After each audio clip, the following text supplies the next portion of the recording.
Это новости экономики на Якутия-24, в студии Иван Лазаренко.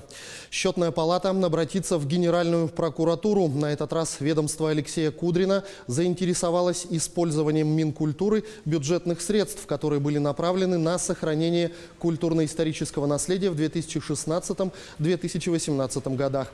В счетной палате считают, что в Минкультуре довольно формально отнеслись к контролю за использованием средств. Так, остатки неизрасходованных инвестиций за 3 года выросли до 2,8 миллиарда с прежних 100 миллионов рублей. А в прошлом году ведомство не использовало 80% доведенных средств. В России будет проведена полная инвентаризация объектов недвижимости и земельных участков. Об этом рассказал министр экономического развития России Максим Орешкин. По словам министра, необходимо понимать характеристики каждого отдельного объекта и знать его реального владельца. Он пояснил, что большое количество объектов, построенных, например, до распада Советского Союза, в реальности не имеют законных владельцев или же власти о них не знают. Очевидно, что нужно двигаться дальше и провести полную инвентаризацию объектов недвижимости, в первую очередь земли, сказал Орешкин. По его словам, для этого будут применены инновационные методы. Министр отметил, что такая задача не может быть реализована за 1 год. Уровень бедности в России по итогам 2018 года снизился до 12,9%, свидетельствуют данные Росстата. Это самый низкий уровень с 2014 года. По данным ведомства, в России проживает 18 миллионов 900 тысяч человек с доходами ниже прожиточного минимума. Это на 400 тысяч меньше, чем по итогам 2017 года. Тогда доля бедных россиян составляла 13,2% от населения. Эксперты отмечают, что снижение бедности отчасти связано с прошедшими в 2018 году выборами президента, из-за которых власти проводили индексацию зарплат бюджетников. По итогам 2018 года было зафиксировано падение реальных располагаемых доходов населения на 0,2%. И подобная тенденция наблюдается 5-й год подряд.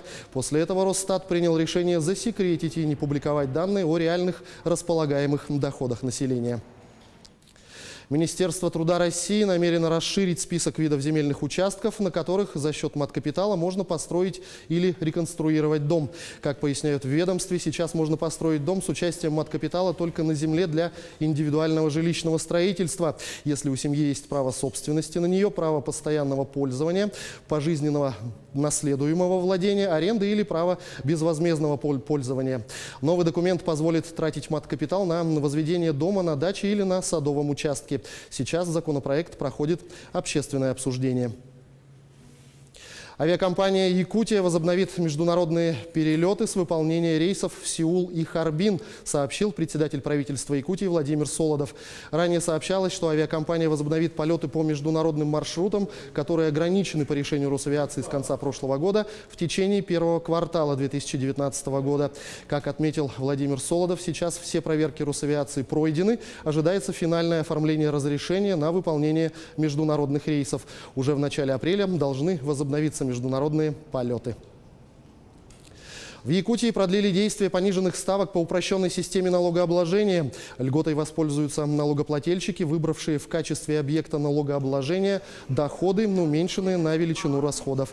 Благодаря вновь принятому закону будет продлено действие пониженных ставок по упрощенной системе налогообложения в размере 5% для организаций и индивидуальных предпринимателей, осуществляющих деятельность в сфере сельского и лесного хозяйства, охоты, рыболовства и рыбоводства, а также обрабатывающих производств. Для остальных субъектов налогообложения, которые применяют упрощенную систему налогообложения и выбравших в качестве объекта налогообложения доходы, уменьшенные на величину расходов, ставка налога составит 10%. На этом пока все. Оставайтесь в курсе экономических событий на Якутия-24.